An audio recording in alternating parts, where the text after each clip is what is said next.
Hello and welcome to Chrontendo episode 12. Today we're looking at another 15 games released for the Famicom, in this case between November and December of 1986. Now at this point in time we are really sort of entering the holiday season in Japan, and you're going to see a dramatic increase in the number of games released for the Famicom. This, of course, was true last year as well, but whereas 1985 saw, I believe, only around 27 games released in the months of November and December, 1986 will see around 47. Furthermore, we're going to see a lot of games that are released by companies whose primary business is not making video games. In fact, in this episode, I think around half of the games are released by companies that are normally record companies, animation companies, those sorts of things. Because of the incredible popularity of the Famicom in Japan at this point, really everyone was trying to get into the video game market. Unfortunately, this means that some terrible games are being released, but on the other hand we have some pretty good games this episode as well.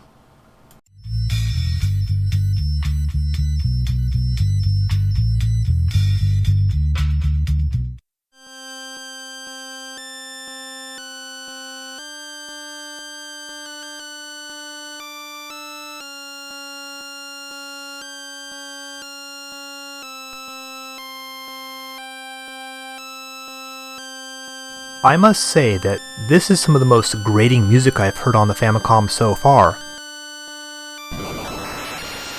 However, I guess this intro is reasonably cool. This game is Aighina no Yogen. At least I hope that's how it's pronounced. Probably it's not pronounced Aighina. Now, upon seeing this, you might think, well, this looks kind of like Ninja Kid. And the actual game idea is pretty similar. You'd enter each little portal on the overworld, then go through several levels, and then go back to the overworld and do the next portal. Additionally, in each dungeon, you seem to be looking for a piece of this star-shaped object. I believe there's one piece hidden in each dungeon. This is quite similar, of course, to the plot of Legend of Zelda. However, the actual gameplay is quite different than either of these games. You actually have no direct offensive capabilities. Rather, you use little spigot things to shoot monsters on either side of you. After you've shot a certain number, a little exit will appear, and you can go on to the next level. You see the little exit ladder right there. Also, you'll find various hidden items, such as keys, which can be used to unlock treasure chests. In other words, this is your basic action-adventure RPG elements, kind of with a rather bizarre gameplay idea added in. Also notable, this is the first game from Vic Tokai for the Famicom. In fact, this is probably one of the first games that Vic Tokai developed.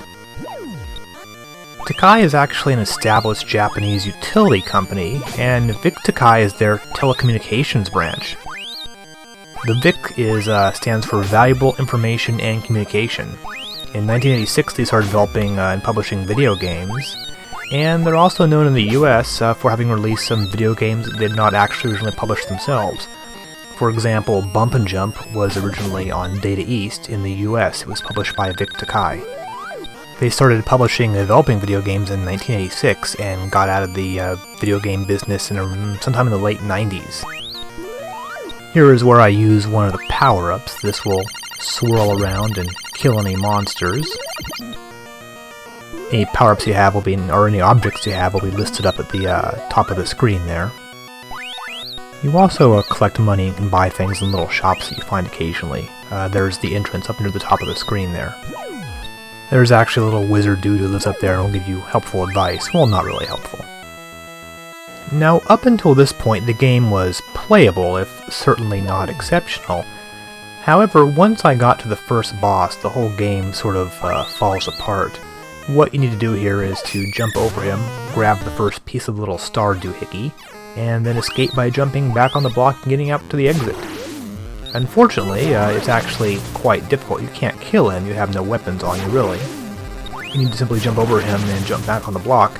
And because the jumping controls in this game are so weird, I simply could not get back on that block. It's also virtually impossible to jump over him. I tried this numerous times, kept getting killed, and eventually gave up. So I really can't recommend this game. At this point, it pretty much ceases to be any fun at all.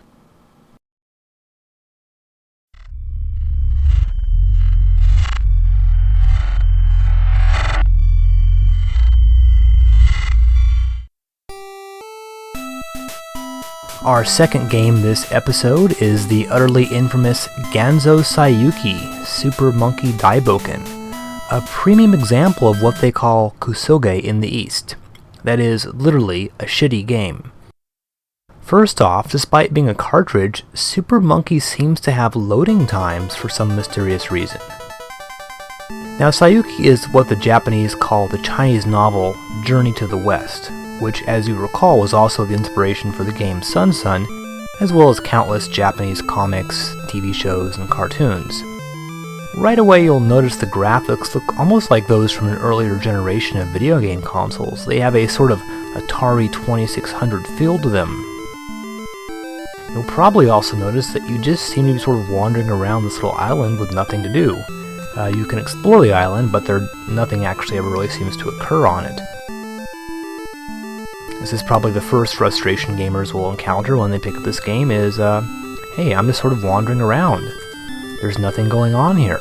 No enemies, really nothing at all. Well, eventually you might figure out that you'll need to actually enter the little mountain range, the suspiciously green mountain range there, and once you actually enter that and sort of walk into the mountains, you'll find yourself transported mysteriously someplace else. Where exactly you are now, I'm not sure, but it is sort of an open field here. You're sort of on the overworld section of the game. Eventually, after more wandering around, you'll find a little house. Quite small and not very noticeable there. You enter it, and then you see a person, you see some stuff, and suddenly you are back out on the overworld. What actually happened is you picked up some food and water necessary for survival. If you don't come across these little houses, eventually your characters will die of thirst or starvation. At this point you then continue to wander aimlessly around the huge overworld, and this game really is huge. There's sort of miles and miles of nothing in this game, and I guess you should just sort of try to head in a general westernly direction. Now, many gamers' reactions, even Japan, is, well, what exactly am I supposed to be doing here? And not much seems to be happening. However, there are random enemy encounters where the action switches to a side view. However, these action scenes are so badly done, they're a little bit difficult to interpret, but it seems that you mostly sort of jump around up in the air and hit enemies with your stick. Though, of course, there's nothing even remotely resembling good gameplay here. By the way, that little dragon guy seems to be on your team. Well, after a little while, this scene will end, almost as suddenly as it began, and you'll be back on the overworld.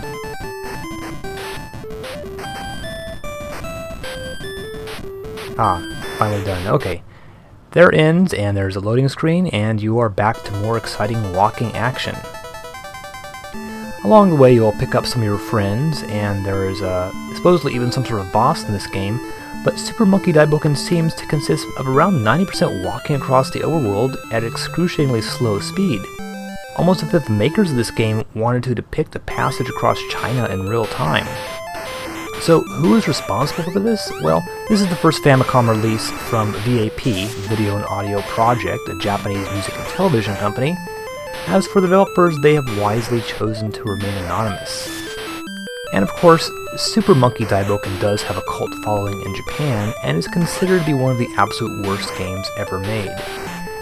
Admittedly, of all the games I've played for the Famicom so far, this seems the least like a real game, the way it alternates between absurdly long, boring walking sequences, and then these brief, incomprehensible battle sequences. This game seems to be developed by individuals who really have no idea of what a video game is. So there definitely are some bad games for the Famicom and the NES, but I don't know that really anything I've seen so far quite compares to Super Monkey Daibōken. Unless I come across something else really bad, this is probably going to get the title of worst Famicom game ever.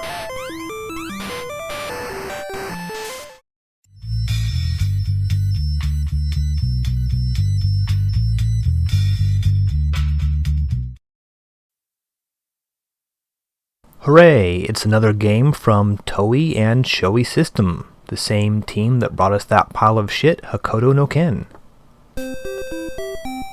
Nagagutsu Haita Neko features Pero, Toei's mascot. Pero is taken from Toei's 1969 film of the same name, based on the well-known fairy tale Puss in Boots. The film is notable for the involvement of the young Hayao Miyazaki, who's probably the most well-known figure in Japanese animation today, due to the international attention that his films such as My Neighbor Totoro and Spirited Away have received. However, the game we are looking at now is actually based on Toei's 1976 sequel, known in the West as Puss in Boots Travels Around the World. Toei's game is a pretty standard run, jump, and shoot kind of platformer. At the end of each level you'll face, well, the exact same boss over and over again, Green Dragon that shoots fireballs at you.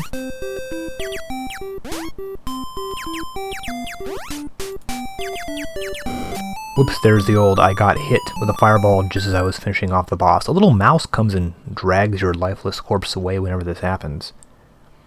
You can actually get hit several times per life. The little P equals 2 there is referring to the number of hits you have left, and you have 3 lives. So the game is reasonably generous with its lives. Altogether there's, I would say, what is that, 8 different levels there?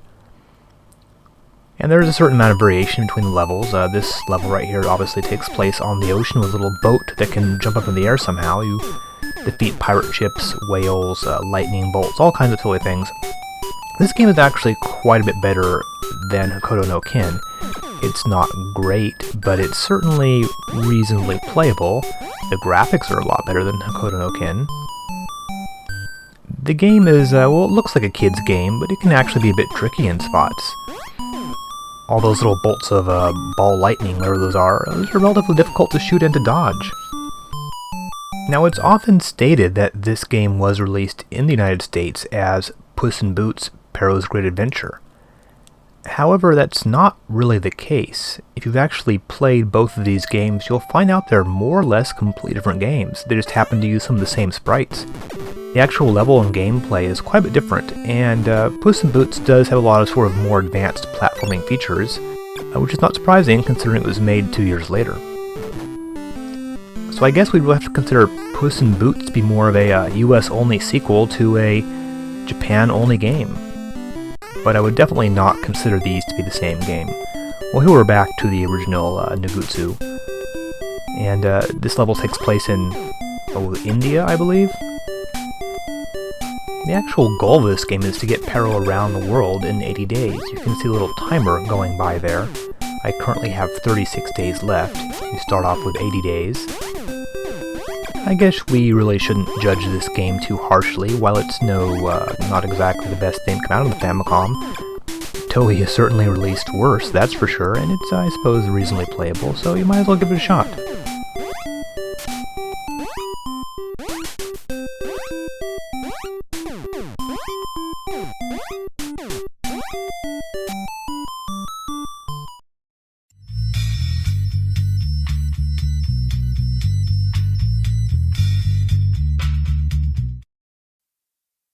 Well, ninjas may have disappeared from the Famicom for the time being, but we still have plenty of shoot-'em-ups. This is the second best shoot-'em-up this episode.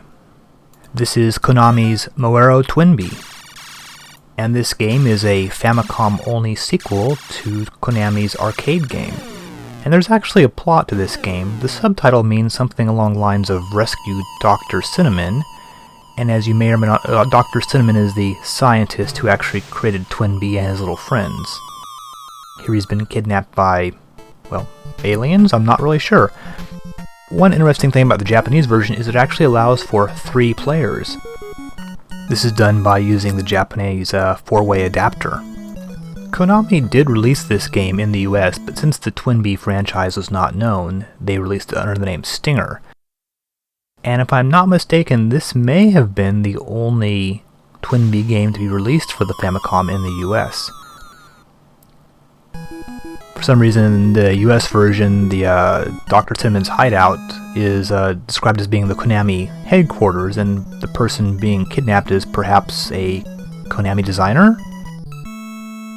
Now this game does deviate just a little bit from the original Twinbee game idea in that you alternate between horizontal and vertical scrolling levels.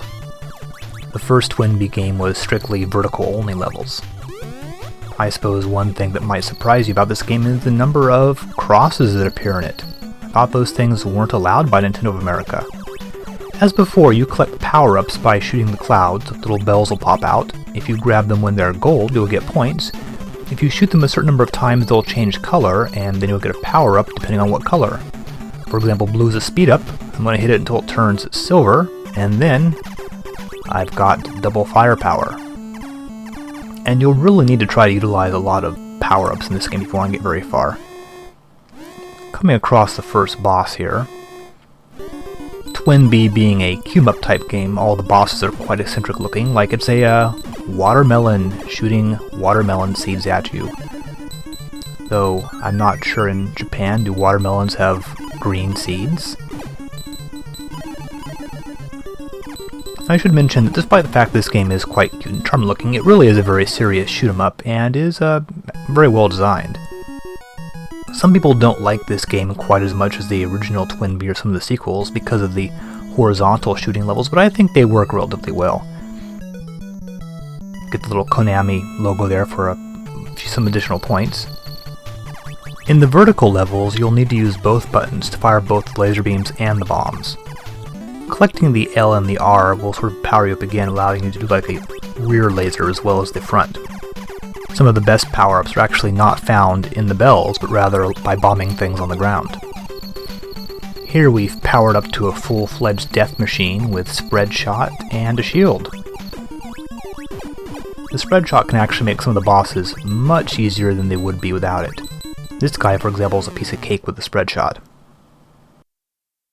And of course, as is typical for games of this era, there is a bonus round, where you simply shoot bells and get points.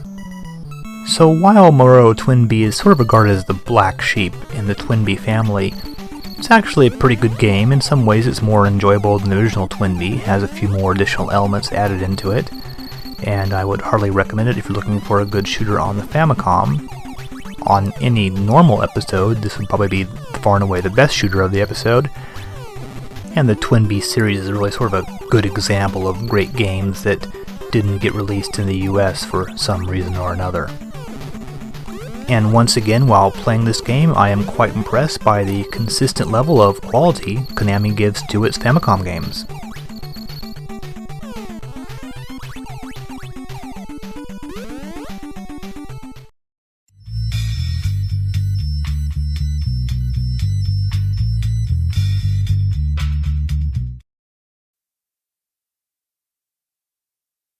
Next up is Ikari, or Ikari Warriors as it is known in the US. This is a port of the 1986 arcade game and was one of the first big hits from SNK. Ikari, by the way, is usually translated as anger in English. Now, SNK had already published one title for the Famicom, ASO, but for some reason Ikari was published by K Amusement. It was eventually released in the US by SNK themselves. Now, the arcade release is considered to be a classic run-and-gun. It took the formula of Capcom's Commando and added a number of new features. For one, it had a very unusual control mechanism. It used a rotary joystick. That is, the joystick actually had a knob that could be rotated, so you could control your direction of fire. This would allow you to move in one direction while firing in a different direction. Unfortunately, the Famicom port is not nearly as highly regarded as the arcade release, to say the least. The characters' names are either Ralph and Clark or Paul and Vince in this version. Obviously, the characters seem to have been inspired by John Rambo from the Rambo movies. Both the arcade and the Famicom version allow for a two-player cooperative, which makes the game a bit more approachable. Trying to get through it with one player is virtually impossible. Just like in Commando, you move up the screen, shooting anybody that gets in your way. You can also throw grenades to do more damage. Unlike Commando, you have limited bullets and must occasionally pick up ammo. Now, one thing that is quite fun about this game is you will occasionally find vehicles, such as this tank here, that you can jump into. This will basically turn you into an unstoppable death machine, and make certain portions of the game much easier to get through. I would advise hanging onto the tank as long as possible. You can still be damaged by grenades and rockets, however. Additionally, you'll find various power-ups throughout the game, such as speed increases, more powerful grenades, that sort of thing, as well as more advanced power-ups, such as a heart, which allows you to keep your power-ups after you die. Also, much like Commando, you will travel through sections separated by heavily guarded gates, though one feature is the fact that there's actually bosses in this game. For example, in a few moments we'll come across a super tank. As you can see, the environments in Ikari are much more varied than in Commando. You go through all kinds of unusual bridges, villages, all sorts of interesting things. One thing about Commando is it was pretty repetitive. Here's the first boss. You'll need to blow him up with your grenades. However, there is one really big difference between Commando and Ikari, and that's that while the Famicom Commando is highly regarded, opinion on Ikari is much more divided. Some folks actually like the game, while others feel it's one of the worst games ever released for the system. I've actually heard Ikari called the worst Nintendo game. More than anything else, this might be due to the difficult controls. With no rotary joystick, the game becomes much more difficult to play, and frankly, the controls in this game are really not very good. I sometimes found myself throwing grenades in a different direction than I originally intended, and in general, aiming is somewhat tricky. Watch this right here, for example. I'm trying to blow that guy up. Whoops. Additionally, some critics have had issues with the graphics and the sometimes weird color schemes. Not to mention the somewhat silly-looking sprites on your character. The legs, in particular, are kind of goofy-looking. Now, much of this is probably due to the fact that this conversion was done by Micronix, the same guys who do those rather sketchy Capcom ports. You will definitely see Micronic's signature sprite flicker throughout this game. Still, having just played Commando last episode, I really can't be too hard on this game. Yeah, there are definitely some technical issues, and there are some frustrating moments, but there's also a lot of really fun moments as well. There is definitely a lot more gameplay variety in Ikari Warriors than there is in Commando. The game is also much longer, maybe even a little bit too long. It's quite difficult to actually get through it. So while this is definitely not a great game, it's not nearly as bad as its reputation seems. Once you get the hang of the controls, you'll probably find yourself having a bit of fun.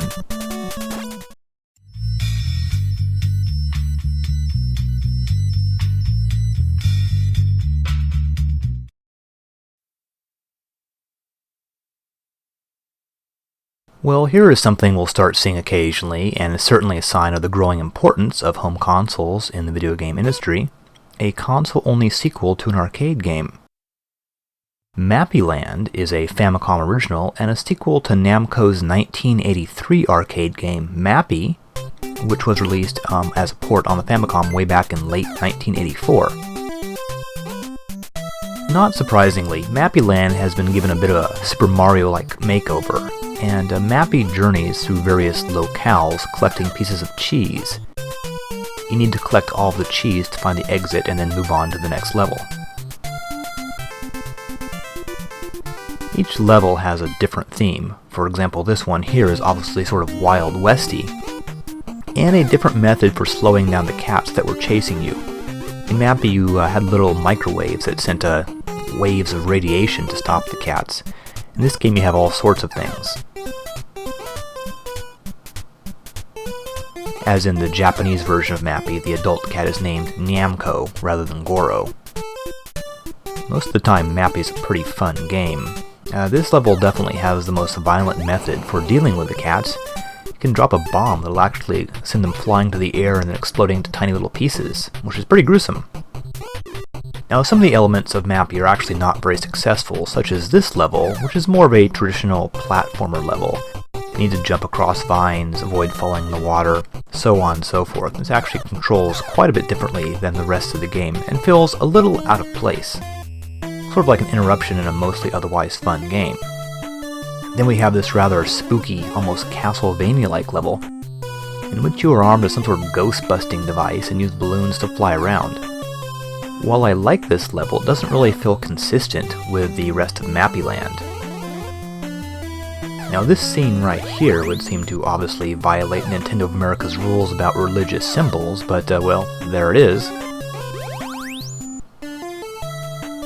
And at the end of this very first world here, you have this rather annoying little section, a time section, where you have to collect all the pieces of cheese in the shortest possible amount of time. And this is actually pretty strict, and I had to try this several times, always being late by just a second or two to the party. And of course you have to keep trying it over and over again until you finally get it right. After this you go into World 2 where you're collecting rings instead of cheese, otherwise it's exactly the same. So Mappy-Land, it's definitely fun in places, but probably a little too inconsistent to be considered a great game.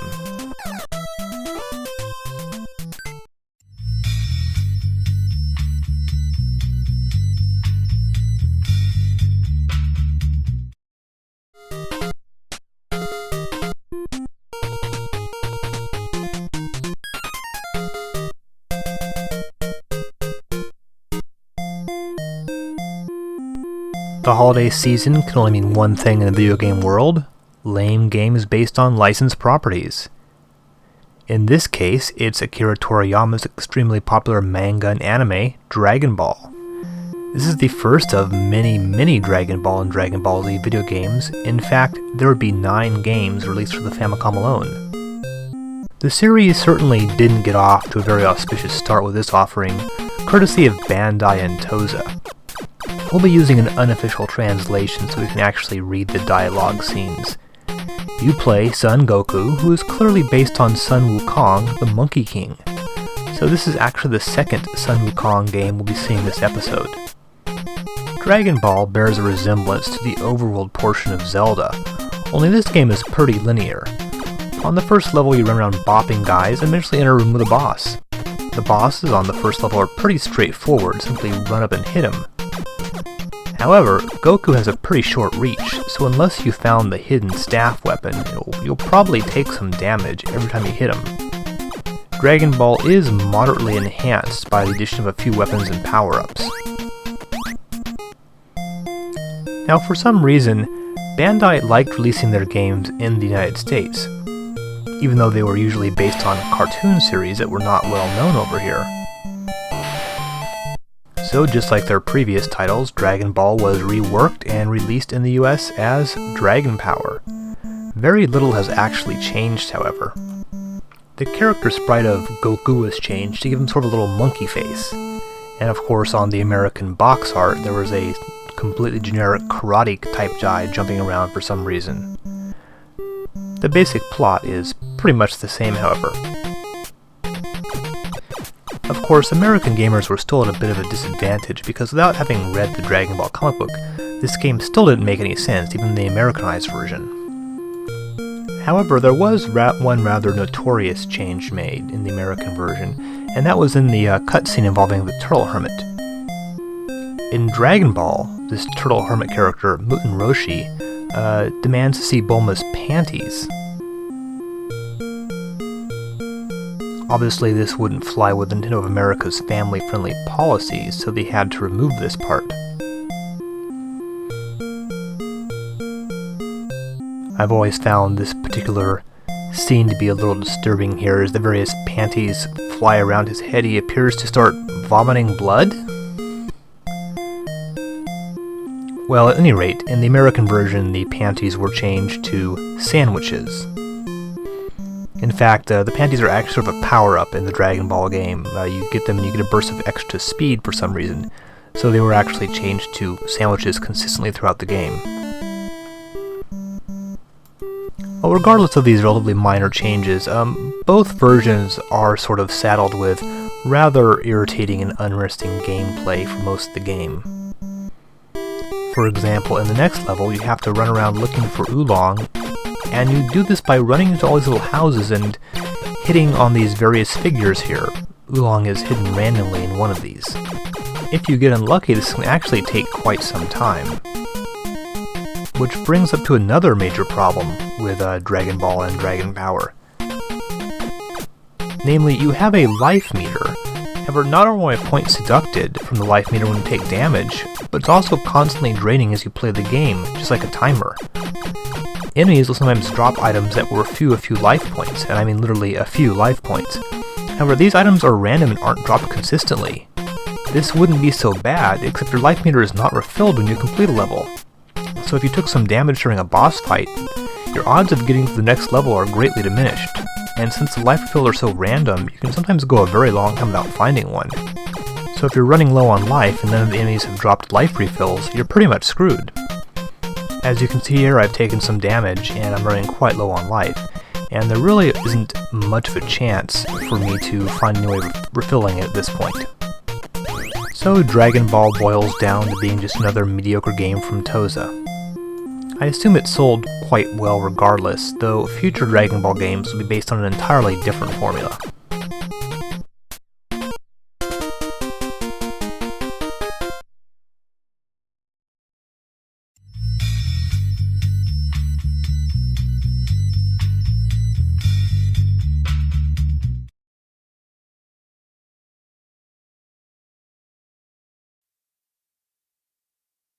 Hey there, puzzle game fans.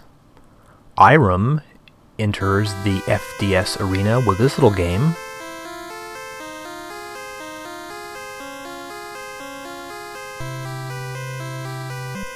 That's actually pretty nice music there. Now this game was not developed by Irem themselves originally.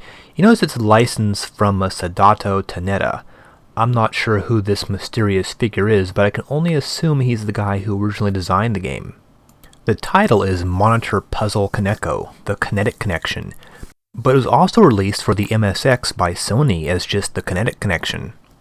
It was even released in the United States for the Commodore 64 by Electronic Arts, of all people. Once the game finally loads, you're taken to the image select screen. You choose against several different images there, ranked in difficulty. You then select how many pieces you want. You can also view the completed puzzle if you'd like, or you can be hardcore and try it without having seen the complete image.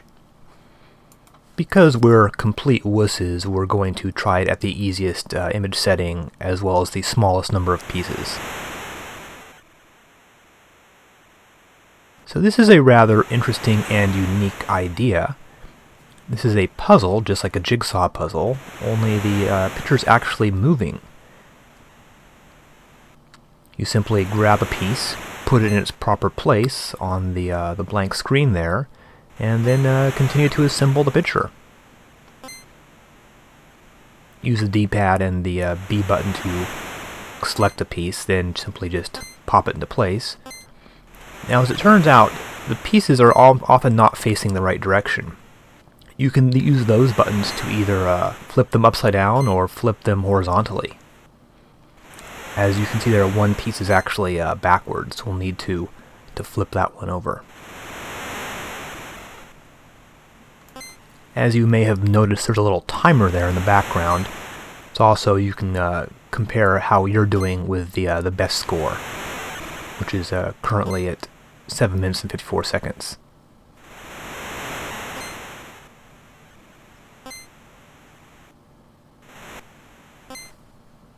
So we're finally done here once we flip that last piece. We might think, this looks pretty simple, but of course this is the very easiest picture and the very easiest setting. The other pictures, well, the game can actually get extremely mind-bogglingly difficult. Let's take a look at image number 10,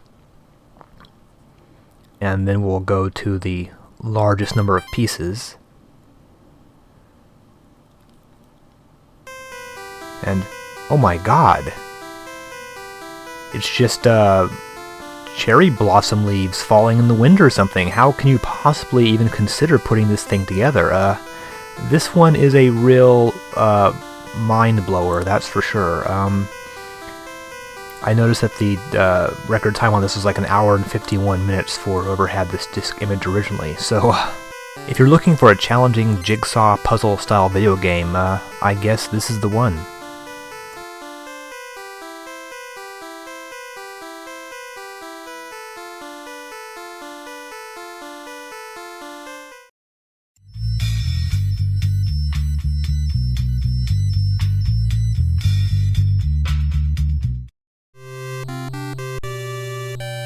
Our next release is known as Castle Excellent in Japan and Castlequest in the United States. It was published and developed by ASCII, a company that seems to specialize in games for Japanese computers. Castle Excellent was also released on the MSX at around the same time. Now this game is in fact a sequel to a 1985 MSX title called The Castle. This is the castle right here. Castle Excellent is essentially a bigger, better update on the castle, and that exactly is what the excellent in the title is supposed to imply. The NES port was actually handled by Bits Laboratory. You would probably classify the castle games as puzzlish platformers, similar in feel to Lode Runner. The goal is simply to get through the various interconnected rooms in this maze-like castle and rescue a princess, avoiding the many monsters and hazards found in every single room. Altogether, there are 100 rooms. The catch is that the doors between the rooms are locked. You will need a key of the correct color in order to open a door, and the keys will actually disappear after one use. As a result, there's a lot of trial and error in this game, since you often don't know what's in the next room until you open it. And since the keys are in general in very short supply, you'll often find yourselves trapped and have to start over. This game was also released in the United States by Nexoft, which was simply a division of ASCII used for releasing carts in the United States. The cover made it look more like a standard fantasy adventure type game. The main difference was that you had many more lives in the US version. You were quite vulnerable to monster attacks, and even though you have an extremely short dagger with virtually no reach at all, you will occasionally be able to defend yourselves against the enemies. Some monsters, such as that green guy with a pink hat, are not able to be harmed by your sword, so you'll simply have to avoid them. One thing I don't like about Castle Excellent is that the controls are pretty screwy. You can jump, but you can actually sort of levitate in the air for a second. However, in general I find it sort of difficult to jump correctly, and some of the obstacles in this game do require some very precise jumping, so I found myself getting killed quite frequently trying to jump over things. Despite the fact that the US version gives you a whole bunch of lives, I found myself dying very frequently and using up the lives pretty quickly. So while Castlequest is a pretty cool game, just expect to run into dead ends quite frequently, and it's probably going to take you quite a while to get all the way through the game.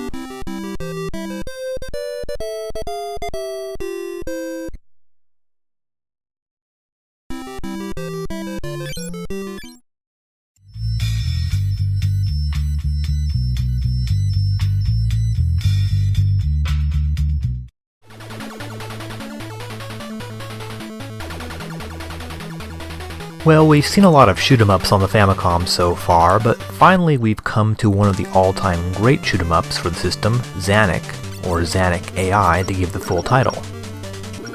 Zanac AI is a revised version of an earlier 1986 MSX game, which we see here. Zanac was pretty decent for an MSX title, but the Famicom version really took the console's shooter to a whole new level. First of all, we should note that Zanac is an early title from Compile, which would go on to become perhaps the greatest developer of shooters for home systems. Now, one of the things about Compile is they were real technical wizards, and Zanac somehow manages to present very fast gameplay with a large number of sprites while avoiding flicker and slowdown. How this was accomplished I really have no idea, but compare this to a Micronix title such as Sun and see the difference between good and bad programming for the Famicom. Even more surprisingly, Zanac utilizes a relatively aggressive sort of AI, where the game becomes more difficult depending on how you play it. For example, grabbing the shield power-up like I've done here will cause all sorts of difficult enemies to flood the screen. Suddenly all these missiles end up being shot at you. The shield is one of several secondary weapons found throughout the game, and you can also use the primary laser, and this can be upgraded by occasionally shooting those little blocks and getting the glowing orbs that appear out of them. Here's one of the many bosses in the game. Defeating him will require you to shoot at all the little laser firing vents there. Early levels like this are pretty simple, but get a few levels into the game and suddenly it becomes pretty hectic. The power-ups that you get in the game are all quite different. For example, the shield is quite handy for protecting you against enemy fire, but then you're stuck using your regular laser weapon. Of course, the laser weapon does get better the more you upgrade it. Now once you've defeated this enemy, you'll then go on to the next level. There's sort of a little warp animation here.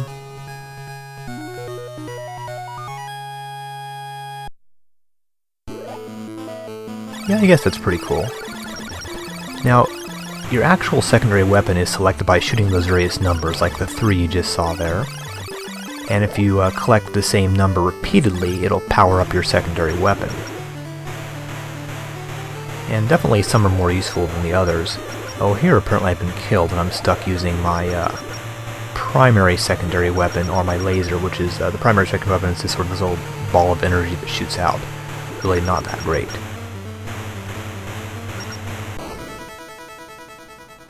Now really, Zanac is one of the first shoot-em-ups to have sort of a modern style variety of weapons. There's actually, I think 7 or so in this game. For example, number 3 is this sort of protective energy ball that circles around you. These kind of things would become pretty common in shoot-em-ups, but really weren't seen that frequently, at least at this point. As you can see, there's quite a few opportunities to collect power-ups. Now for this boss, I'm actually using this sort of oscillating ring here, which will destroy, or at least damage, enemies it hits. It does also make quite a few enemies appear when you use it, unfortunately. But it can be pretty useful for killing bosses. Now, one thing about Zanac that does make this game a little bit on the difficult side is that if you die when you have a power-up, you'll still be stuck with the more aggressive enemies. For example, if I were to die like right here, like I just did, it's going to make killing this boss very, very difficult because of the sheer number of enemies that appear on the screen. So yes, Zanac can be pretty cruel at times. Regardless, Zanac is still one of the best, most loved shooters for the Famicom, and an early classic from Compile.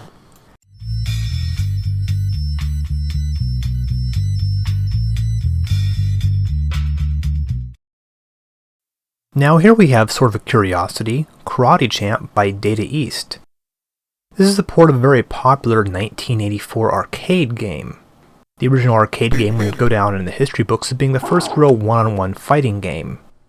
It used a rather unique double joystick configuration to perform moves, as shown here during the demonstration screen. It was also one of the first games to prominently use human speech. This game came out in sometime in the middle of 1984, thus beating out Nintendo's own Famicom title Urban Champion. Perhaps you remember Urban Champion from Chrontendo Episode 2. Karate Champ was one of the first third-party games to be released in the United States. Bandai had released a few titles in October, Capcom released 3 in November, and Data East released Tag Team Wrestling and Karate Champ. Unlike all those other games, however, Karate Champ had not yet been released in Japan. It was released directly to the US market. Thus, Data East was the first third-party publisher to release games specifically for the US, just as Nintendo had done earlier with Gumshoe. Oddly, Data East did eventually decide to release this in Japan. It came out for the Famicom Disk System in 1988. Presumably they had really nothing else good to release at that time, because it's hard to imagine this making much of a stir. Data East's home conversion had to obviously dramatically alter the control setup. You perform a move by hitting one of the buttons and the D-pad, sort of like a modern fighting game. You can perform various high and low kicks, and there's no life bar. Whoever makes the first hit wins a point. Once you accumulate a certain number of points, you win the round. Then you'll get a rather annoying bonus round, which I can't seem to get anywhere with. It involves flower pots being thrown at you. And much like later fighting games, Karate Champ, the rounds take place in different locales, such as a mountaintop, a city alley, a jungle, etc. However, fighting games pretty much live or die by their controls, and this is Karate Champ's major failing. Having the double joystick configuration allowed for around 20 different combinations of joystick positions. The D-pad 2 button setup doesn't really work nearly as well. The control system is very awkward and confusing, and I found it to be very difficult to successfully execute moves. For example, often when I tried to execute the high kick, I would merely jump up in the air instead. Also, the hit detection is very baffling. It's often not clear what counts as a hit and what doesn't. So unfortunately, Karate Champ really fails to live up to its potential, and I don't think fighting game fans are going to enjoy this one very much.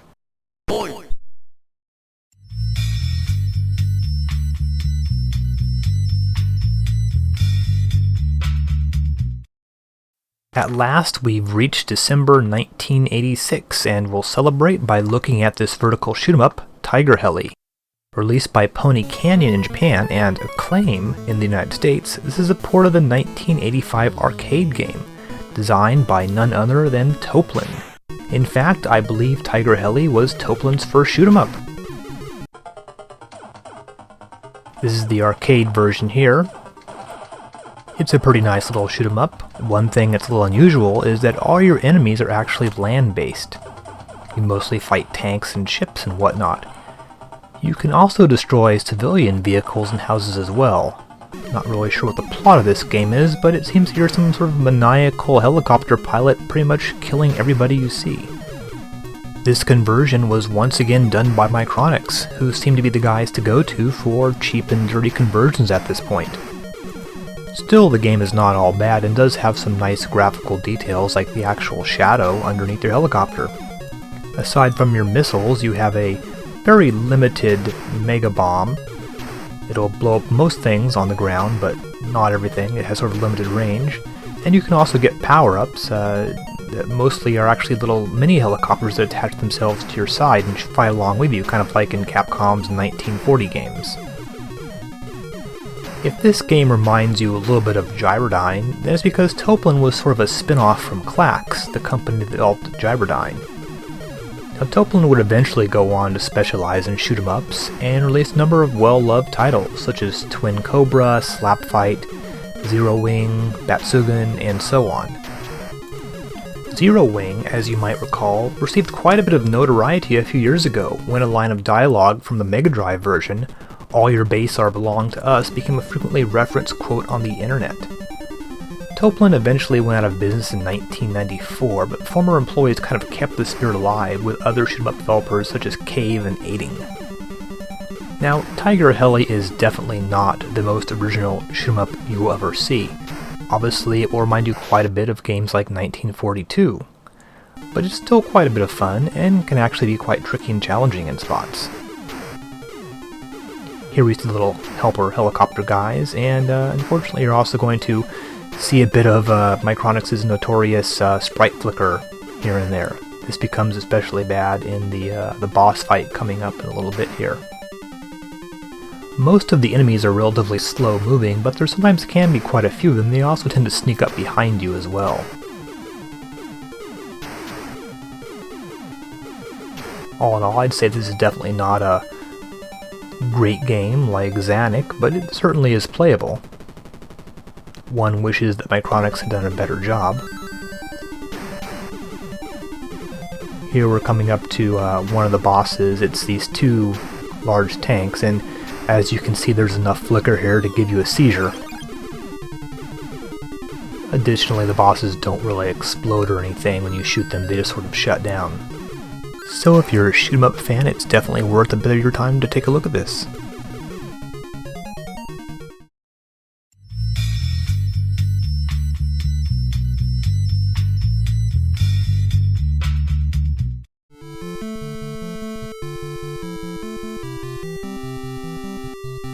Here's another game published by the Japanese record company, Toshiba EMI, and so far they haven't really been known for putting out quality games. This game, Daiva, or Daiva Imperial of Near-Sarsha, is a bit of an oddity. Daiva was developed by T&E Soft, who have their name proudly displayed on the box cover, and they're the same guys who made Hydlide, so really they shouldn't be bragging too much. At first glance, this looks sort of like a Star Raiders ripoff, which it is, but with a twist. You see, the unusual thing about this game is one of 7 games in the Daiva series that was released almost simultaneously around this time. This is number 6 in the series. Each game was released on a different Japanese system, such as the MSX, the MSX2, the PC-88, and so on and so forth. Naturally, there's nothing on the Sega Master System. This right here is the MSX2 version. The overall idea is similar, though this game seems a bit more complex. Also at the same time, there was released a comic book, a soundtrack album, so there was really quite a media blitz behind this unique concept of releasing 7 games at once. Presumably they were expecting it to do pretty well, and you might be a little surprised to learn that Daiva was one of the pricier Famicom games released so far at 5,500 yen. So anyway, back to the Famicom version. You select a planet from the map screen and actually have to manually pilot your ship there. And then you decide where you want to drop the missiles, the health refill, and the bomb. You can place them at certain points along the level, giving Daiva sort of a certain strategy element. Now here's the twist on the Star Raiders idea.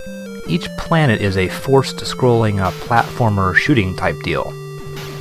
Of course, you wouldn't expect anything too awesome from the makers of Highlight, so these levels are a little bit on the lame side. Basically, you sort of have your little kind of a Gundam-style armored suit there, to sort of move around on these rather slippery surfaces and pretty much shoot everything and avoid any enemy fire. There's no really points or anything like that, so I'm not really sure what the incentive is for actually shooting things. Here's the missiles kicking in. They just fly across the screen and sort of blow up anything they come across.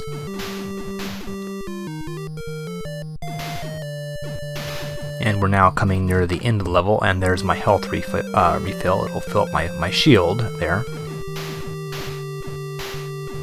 And finally, here is the boss. It's sort of an odd plant creature. It shoot all the little flowers that are found at the ends of its tendrils. Once you've taken care of this guy, it's really not that difficult. You then back to the map, and you're on to the next planet. And as you can see, there are quite a few there. And there's really no significant difference between any of the planets, at least none that I've seen so far. Notice just like Highlight, TNE Soft has sort of a fetish for putting the name of the game on the main playing screen there. So once again, you put in your bombs and missiles and so on, and then you do the next planet, and it's, they're all pretty quite similar. They maybe have sort of slightly different themes, but really not a whole lot changes. Now there's also these odd little battle mode sections where you sort of fight enemy ships in what appears to be a very primitive turn-based strategy minigame. This is probably the most intriguing element of Daiva, since strategy games would eventually become very popular on home consoles in Japan, and this is really one of the very first hints of that genre. Not that this battle mode is actually any good, however.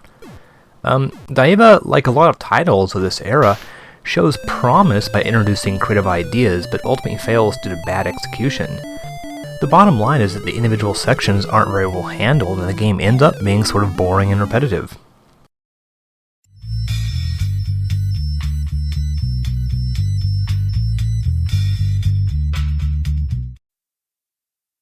As you may have gathered, Convoy no Nazo is a Transformers game. The first Transformers game, as a matter of fact.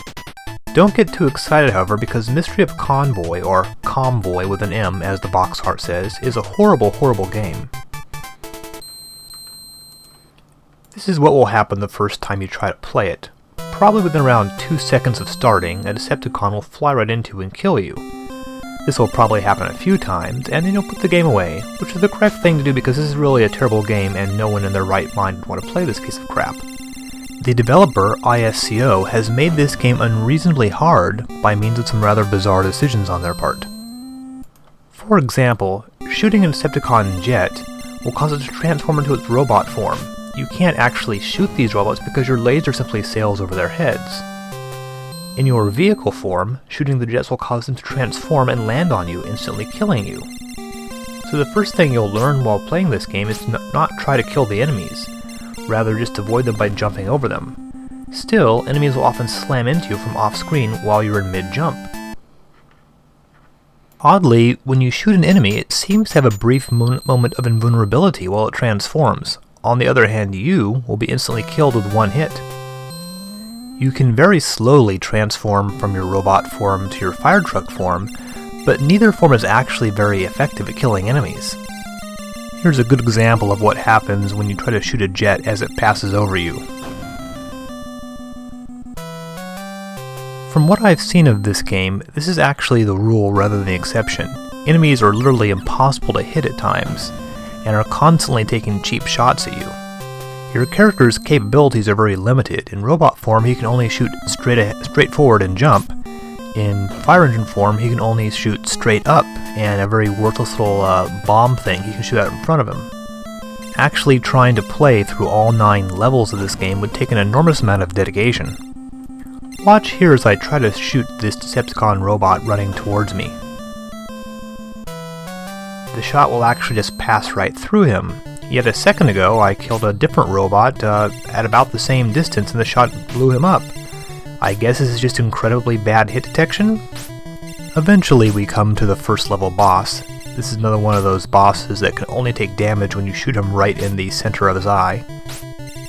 We've all seen variations of this a million times, but because your character is so hard to control, it's actually incredibly annoying trying to actually hit the guy in the eye. Well, Transformers Mystery of Convoy is the Famicom debut from the publisher Takara, an enormous Japanese toy company that actually created the toy lines that were known in the US as Transformers. Eventually, these toys were rebranded as Transformers in Japan as well, though for some reason Optimus Prime was renamed Convoy. ISCO is a little-known Japanese contract developer, and if this is the sort of work that they turn out, they should really be ashamed of themselves. While Transformers is in some sense better than Ganso Saiyūki, this is still a pretty wretched game.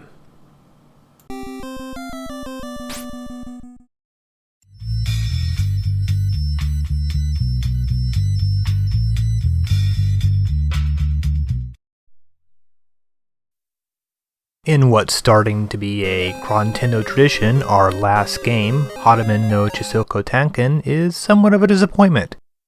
The name being something along the lines of Hotman's Underground Exploration, and it is the debut Famicom game from Use. You probably haven't heard of them, and I can't really tell you much about Use, other than they're a minor Japanese publisher of no particular renown. Obviously, this game was inspired by Dig Dug.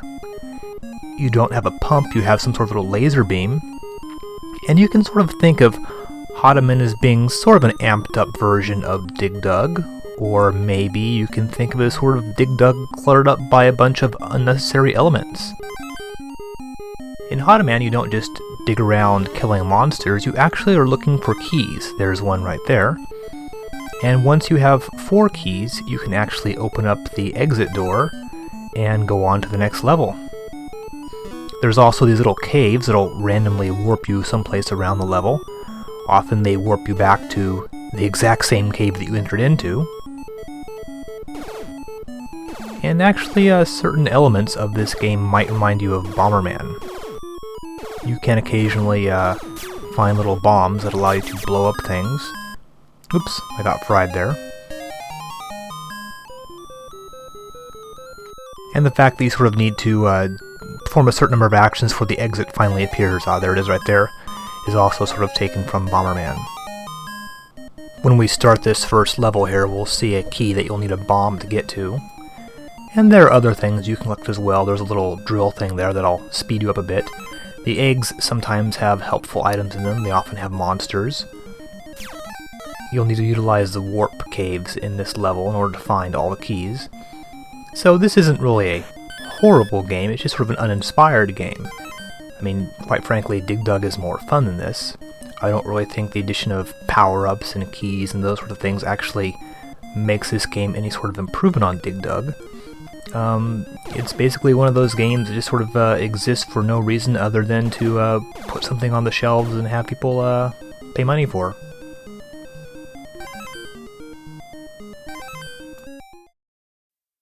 Well, congratulations go out to Toei Animation for actually not having the worst game this episode. I guess that honor is going to have to go to VAP for Super Monkey Daibōken. Well, make sure you join us for Chrontendo episode 13. Some of the highlights: one of the weirdest, most unplayable games for the Famicom. A game whose reputation leads you to believe it's much worse than it actually is.